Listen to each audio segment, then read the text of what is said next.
Donc, au sommaire de ce webinaire, on va simplement parler d'abord de quelques rappels concernant la QVT. On va parler des impacts du Covid-19 et puis de comment relancer ces démarches QVT ou les lancer, bien évidemment, après cette période si particulière.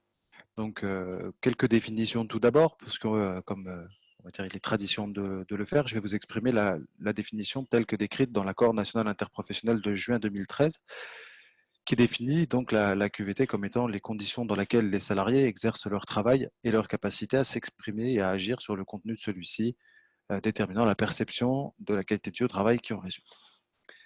Cette définition, évidemment, a plusieurs mots importants. Elle renvoie à des éléments qui sont multiples, relatifs en partie à chacun des salariés. Ça, c'est qu'on a une partie qui est évidemment perçue. Donc, chaque personne aura son propre filtre, sa propre vision de ce qu'est la qualité de vie au travail, ses propres arbitrages internes. Elle doit également être liée très étroitement à des objectifs qui structurent l'entreprise.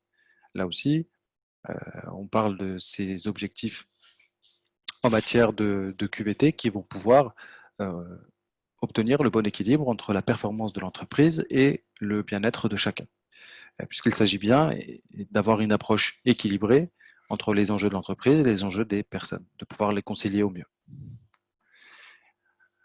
Autre élément important donné dans le cadre de cet accord national interprofessionnel de 2013, c'est qu'elle est un des éléments constitutifs d'une démarche de responsabilité sociale assumée. C'est-à-dire que dans le texte, là c'est pour ça que les guillemets sont présentes, c'est que c'est le texte tiré directement de l'accord national interprofessionnel. Il est bien question, dès lors qu'on est engagé dans une démarche de RSE, de RSO, évidemment de prendre en compte ces aspects de qualité de vie au travail. Quelle place cela peut occuper dans la démarche de RSE? Évidemment, tout l'ensemble du pilier social qu'on va retrouver ici est extrêmement important puisque, y compris quand on parle par exemple d'acceptation soit de mesures environnementales, soit de mesures économiques, l'absence en tout cas d'écoute des besoins ou en tout cas des enjeux sociaux peut conduire à des aspects freinants, bloquants pour ces démarches de RSE. Un des derniers exemples qu'on a eu en date, c'était, je pense que tout le monde s'en souviendra, de la période Gilets jaunes qui a été déclenchée par des mesures environnementales qui étaient la taxation du carburant, entre autres. Et ça a posé problème, évidemment, à la population à qui on demandait un effort supplémentaire sans tenir compte d'autres enjeux sociaux pour eux. Donc évidemment que cette démarche RSE qui se veut complexe doit intégrer la notion de qualité de vie au travail afin de pouvoir aussi être moteur sur ces questions et avoir une démarche la plus complète possible. Les axes de travail, selon l'ARACT, l'ARACT a établi ce petit schéma dans lequel il a regroupé pour aider les entreprises à identifier finalement ce qu'étaient les axes de travail les plus faciles en les regroupant, notamment l'égalité des chances, les relations de travail, le climat social, la santé au travail, le contenu du travail, l'employabilité et le développement professionnel et le partage et la création de valeur. Donc ce découpage avec cette petite roue sert vraiment à pouvoir identifier sur quelle partie, et là on peut le voir, on pourrait presque la couper en deux en parlant à la fois des conditions d'emploi, les conditions contractuelles, les conditions, on parle ici d'emploi atypique, de flexibilité, de sécurité, mais également de plan de carrière. Donc il y a aussi une vision à long terme qu'il faut garder sur cette perspective de la QVT. Au-delà de la condition d'emploi, il y a la condition de travail qui, elle, concerne l'application concrète, la réalisation des activités quotidiennes dans l'entreprise. Donc là, on va parler évidemment de contenu du travail, l'autonomie, le sens, la relation client, usager, patient, par exemple, qui est un des piliers de cette QVT, puisqu'il doit être géré, on doit pouvoir prévenir les risques qui en découlent. Et puis, évidemment, toutes les notions qui vont autour du travail d'équipe, du partage et de la création de valeur qui sont conjointes. Donc ce petit schéma sert bien à essayer de regrouper ces différentes thématiques. Notre accord national interprofessionnel, lui, va vous proposer 10 axes de travail. Donc il faut savoir qu'il a été transposé dans différentes conventions collectives. Dans le secteur de la santé, on peut la FEAP, la FHP, et puis Et puis d'autres se sont emparés et ont décliné de manière, j'allais dire, sectorielle l'ANI, qui reprennent peu ou pro ces termes, mais en tout cas ces éléments en tout cas de travail. Voilà un petit peu pour les grands rappels. Ce qu'on peut rajouter par rapport à ça, c'est que on parle beaucoup de qualité. On parle de la qualité des relations, on parle de la qualité de l'organisation, du contenu. Donc il n'y a pas que des questions quantitatives. Il est évident que les questions de sens, de responsabilité et d'autonomie, comme je les ai évoquées avec le schéma de la RACT, sont centrales sur la QVT. Passons maintenant aux impacts du Covid-19. J'ai essayé de regrouper quelques impacts sans être exhaustif, puisqu'ils sont bien plus nombreux et puis on a encore peu de recul sur l'ampleur de cette crise, mais on peut en noter quelques-uns. Tout d'abord sur le côté des organisations. Les organisations, cette crise a eu quand même des conséquences importantes, soit ça a apporté un surcroît de travail, comme dans le monde de la santé, qui se retrouvaient à avoir des glissements de tâches, de la compensation, ce qui peut conduire à une certaine forme de réorganisation, de désorganisation, en tout cas un temps d'adaptation qui peut être ultra sollicitant pour des équipes. Je parle du secteur de la santé, mais ça a été vrai aussi dans la grande distribution, qui a même peiné à recruter en période de Covid, et beaucoup de centrales d'approvisionnement se sont retrouvées en sous-effectif et avec un surcroît de travail extrêmement important. Autre aspect, c'est l'arrêt des activités, qui lui aussi pose des problèmes aux organisations, puisque l'inactivité conduit à l'inorganisation. C'est-à-dire que sans le besoin de tenir un rythme et en tout cas une cadence de travail qui soit calée, logiquement, on n'a plus besoin de s'organiser, et c'est là que dès la reprise, il faut préparer au mieux pour pouvoir retrouver une organisation qui soit au moins aussi performante à la reprise d'activité. Donc ces conséquences, on le voit bien, elles sont quand même, au final, c'est du manque à gagner pour les entreprises en termes d'employabilité. C'est des impacts économiques forts, puisque les entreprises, aujourd'hui, on a encore, comme je disais, peu de recul, mais on voit déjà les licenciements, et malgré les dispositifs qui existent.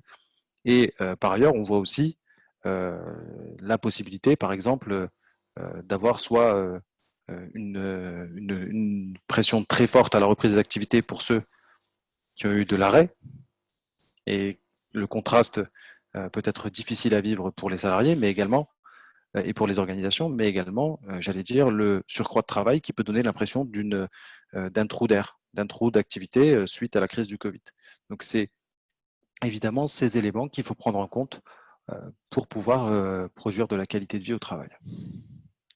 Pour les personnes, on a pu observer de la variation de l'activité physique. On s'est retrouvé avec des personnes soit qui se sont mises à beaucoup d'activités physiques notamment pendant le confinement, soit des personnes qui ont complètement arrêté l'activité physique, avec les conséquences que ça peut avoir, des symptômes qui peuvent s'apparenter à la dépression, de la perte de sens, notamment vis-à-vis du travail. Est-ce que mon travail a encore du sens avec cette crise du Covid-19 ? L'anxiété et la peur de l'avenir, évidemment. C'est-à-dire que à partir du moment où on a constaté sous nos yeux la vulnérabilité, eh bien, ça peut déclencher de l'anxiété et, selon les personnalités aussi, amener à des troubles assez profonds et assez persistants. On a pu observer aussi du déni, qui est un mécanisme de défense tout à fait naturel par rapport à cette crise, soit en la minimisant, soit complètement en l'occultant. Et puis tout ça, bien sûr, conduit à une augmentation du stress, puisque c'est l'incertitude et la préparation j'allais dire, à des événements plus graves conduit à une augmentation du stress, avec les conséquences qu'on sait sur les personnes. Il est évident que là aussi, on peut observer que ces éléments qui sont valables pour les personnes auront une conséquence sur les organisations et les entreprises. Et on verra comment on peut, juste après, comment on peut lutter contre ça. Je vais prendre par exemple la perte de sens.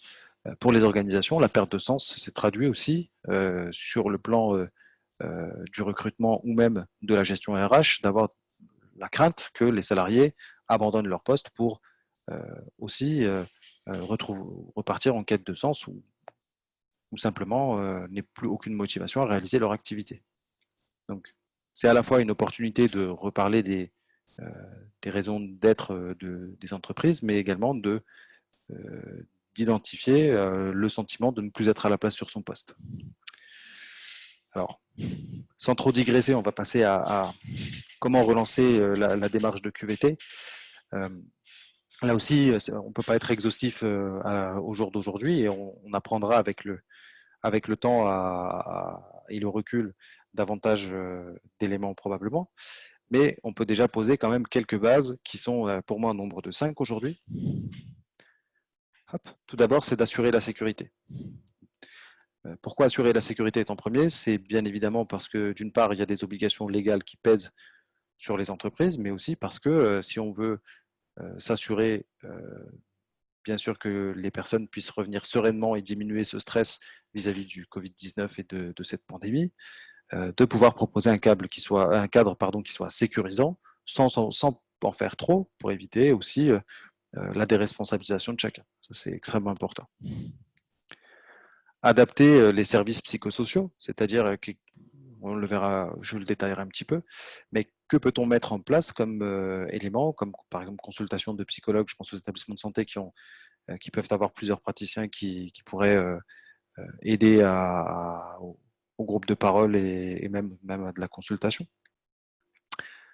Institutionnaliser le télétravail, c'est une mesure forte qu'on a pu voir observer dans de nombreux secteurs, sur de nombreux métiers, et c'est important de pouvoir passer d'un stade contraint par le contexte à un stade institutionnalisé, cadré, avec lequel on a du recul et sur lequel, bien sûr, on pourra adapter, j'allais dire, les modalités. Favoriser l'activité physique, parce qu'on connaît tous les bienfaits que cela peut avoir à la fois sur le moral, la motivation et même la cohésion d'équipe. Chose extrêmement importante au sortir de cette crise pour les personnes. Et puis enfin, renforcer l'investissement des salariés dans l'entreprise. Là aussi, il y a plusieurs modalités qu'on va voir juste après. Donc, si on assure aujourd'hui ces cinq éléments sur lesquels on peut travailler avant de retourner même dans les différentes thématiques plus approfondies et plus classiques, on sera en mesure déjà d'adapter, on va dire, le monde du travail tel qu'il existe et les perceptions qui vont avec à cette nouvelle situation et puis à ce risque qu'il faut maintenant prendre compte de manière tout à fait probable puisque on en a eu l'exemple. Donc par rapport à la sécurité, quelques éléments qui sont pour moi incontournables. Le DURP, sa mise à jour, elle est non négociable. On doit intégrer absolument le risque Covid-19 dans le DURP. D'une part parce que la jurisprudence existe déjà, et d'autre part parce que c'est faire l'état de son activité, savoir où est-ce qu'on est exposé potentiellement à la contamination, quelles sont les mesures de précaution à prendre avec ceci. Évidemment, d'établir son plan de reprise de l'activité pour ceux qui ne l'ont pas encore fait, qui n'ont pas encore repris, c'est essentiel, et prévoir les équipements de protection. Ces éléments sont les outils incontournables qu'on va avoir et qu'il va falloir bien sûr utiliser de manière appropriée pour que on n'ait aucun risque ni bactériologique ni juridique. Puisque si je prends par exemple le cas d'Amazon qui a été condamné par le tribunal de Nanterre pendant le confinement à restreindre ses activités sous peine d'une astreinte d'1 million d'euros par jour hors délai. Donc c'est une première en France, ce n'est jamais arrivé, aussi bien d'un côté par le montant qui est proposé, c'est-à-dire 1 million d'euros par jour d'activité de pénalité en cas de non-respect de la décision du tribunal. Mais on peut aussi citer le cas de La Poste qui, par exemple, s'est contenté de transmettre des fiches gouvernementales sans faire la mise à jour, sans faire l'évaluation sur le terrain et sur les activités du risque de Covid. Donc il est évident que ces fonctionnements sont absolument nécessaires et qu'on ne peut pas y déroger pour éviter en tout cas le risque juridique qui peut peser sur les entreprises. Mettre en place une veille spécifique. On a eu récemment le 20 juillet la nouvelle version de la phase 3 du plan de déconfinement. Donc là aussi, il faut être vigilant, chercher secteur par secteur en fonction de votre activité, quelles sont les nouvelles mesures. Je suis convaincu que beaucoup d'entreprises le font déjà, mais il faut vraiment le structurer pour être sûr qu'on puisse à la fois soit bénéficier de tous les dispositifs d'aide, puisque ça ne concerne pas que les mesures de protection, hein, ça concerne aussi les mesures d'aide gouvernementales, également les nouvelles opportunités. les nouvelles opportunités pour les entreprises, les nouvelles opportunités d'activité. On a vu des entreprises se lancer notamment dans la désinfection ou autre, qui parfois d'ailleurs aboutit à des aberrations, mais euh, là aussi, notre capacité et la plasticité de notre tissu économique repose sur cette veille et cette capacité à être réactif. Et puis enfin, la cohérence par rapport à tout ça, c'est bien évidemment ne pas contredire d'une part les recommandations officielles, et puis éviter, j'allais dire, les recommandations euh, internes qui n'auraient pas de sens, ou en tout cas qui seraient contradictoires entre elles.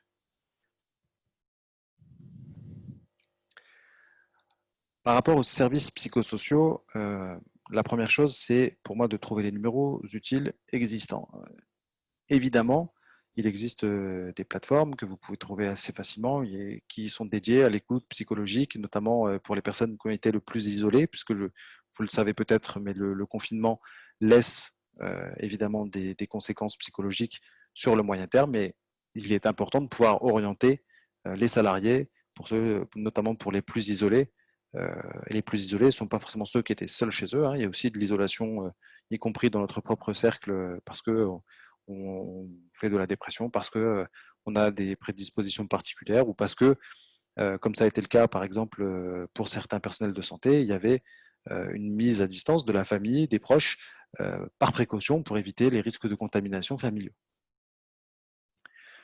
Faire intervenir un psychologue, je l'ai évoqué, je pense que tout le monde voit vraiment en quoi ça peut consister et en quoi ça peut être une aide pour les salariés de pouvoir s'exprimer de manière neutre et puis de pouvoir avancer sur ce sujet du déconfinement et de la pandémie.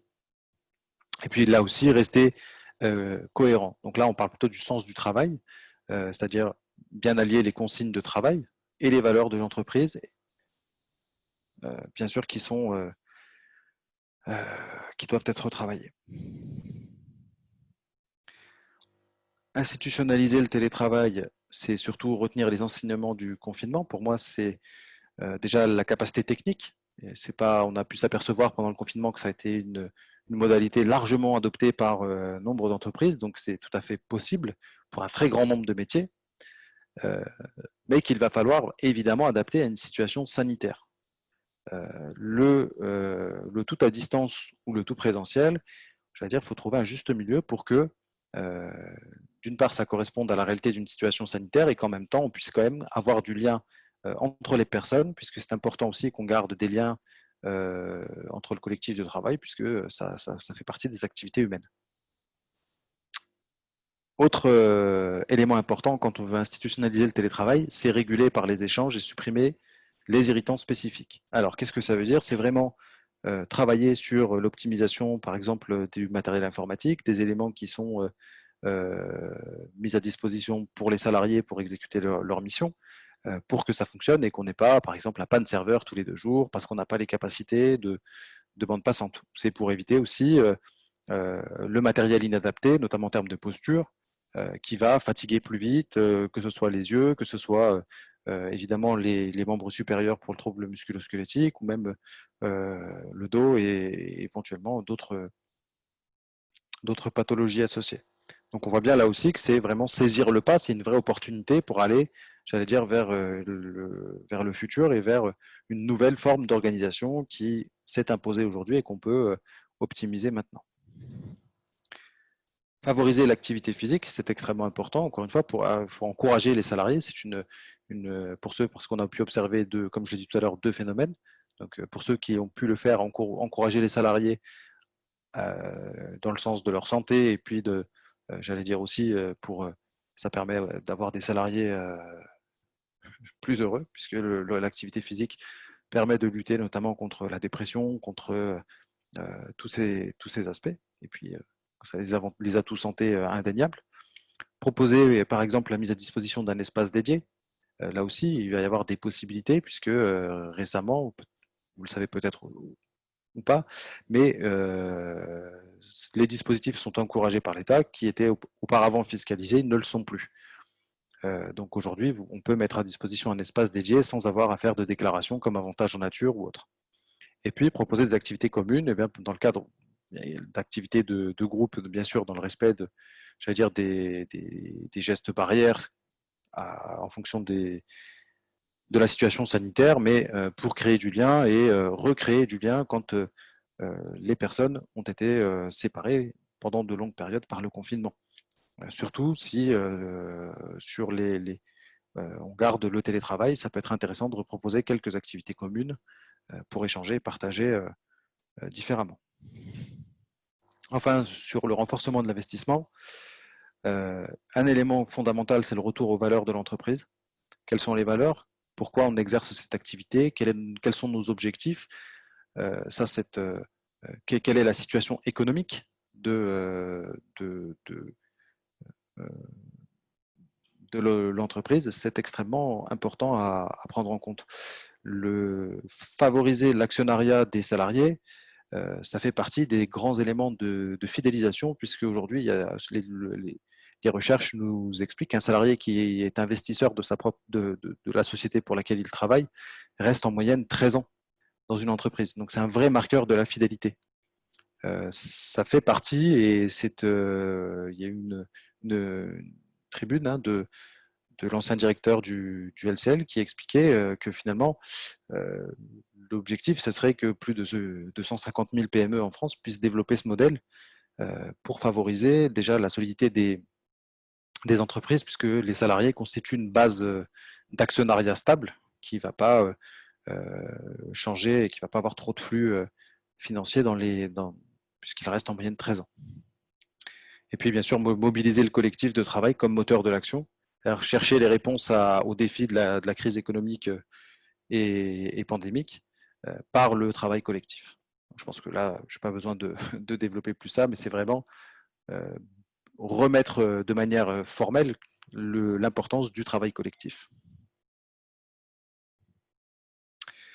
Quelques ingrédients clés pour la suite. Je le dis très rapidement pour le renforcement de l'investissement des personnes, mais la transparence sur l'impact de la crise sanitaire pour l'entreprise doit être explicitée pour éviter les spéculations, pour éviter, j'allais dire, l'angoisse et surtout pour, j'allais dire, si la situation est grave, pour permettre de donner une visibilité qui permettra de s'ajuster. Ça, c'est important, de se préparer soit à une période plus dure ou au contraire de préparer une période d'effervescence de l'activité. Éviter la surcharge de travail, et ça c'est un vrai sujet puisque, je le disais tout à l'heure, il y a un risque pour notamment les entreprises qui ont été à l'arrêt d'avoir un goulot d'étranglement pour cette reprise. Pour certaines, c'est déjà le cas, qui peuvent conduire à l'usure prématurée des personnes. C'est la même chose, évidemment, comme je disais, rester attentif aux signes de passage à vide, surtout pour le secteur sanitaire, sociaux et médico-sociaux, avec une retombée de l'activité qui pourrait laisser la place aussi j'allais dire, à un peu de décompensation des personnes, puisqu'il y a une période d'activité très intense. Jouer collectif et repositionner l'encadrement de proximité, là aussi c'est extrêmement important que l'encadrement de proximité puisse réguler suffisamment régulièrement avec les personnes et être à l'écoute des salariés pour pouvoir répondre rapidement et rester réactif.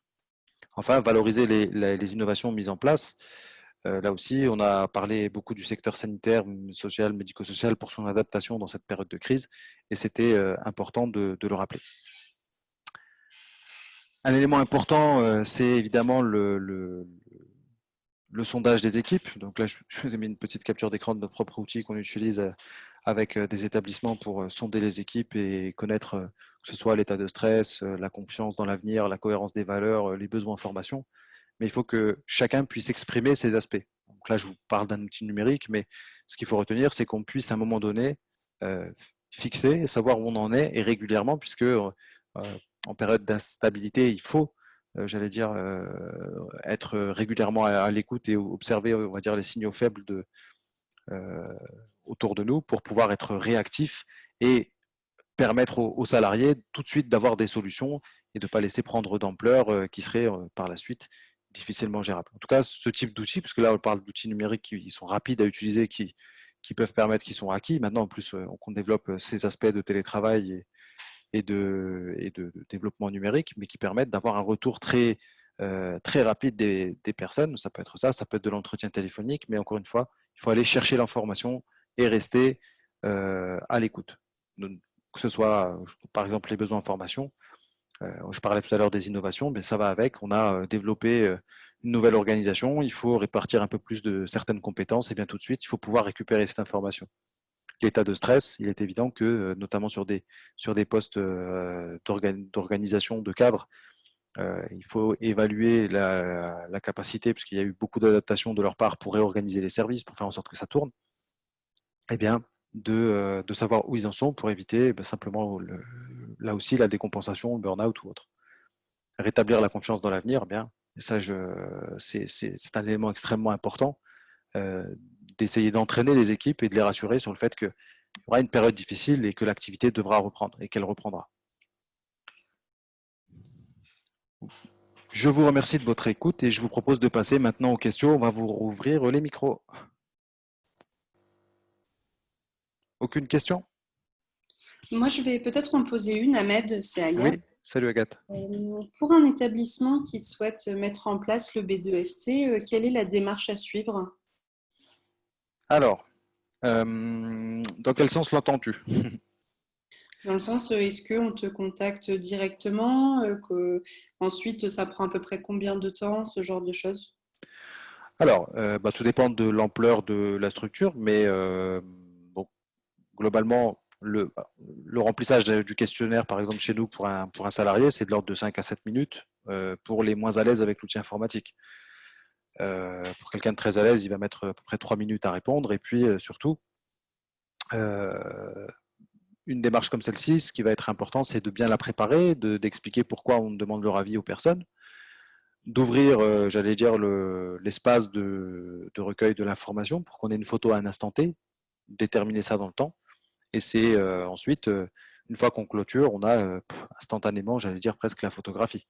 Ça, ça dépend un peu de la volonté de chacun. On a des structures pour lesquelles, en un mois, tu as une photographie assez fidèle de ce qui se passe. D'accord, super, je te remercie, c'est très clair. Est-ce qu'il y a d'autres questions? Écoutez, je vous propose de nous arrêter là à ce moment-là s'il n'y a pas de questions. Je vous remercie d'avoir suivi ce webinaire ensemble.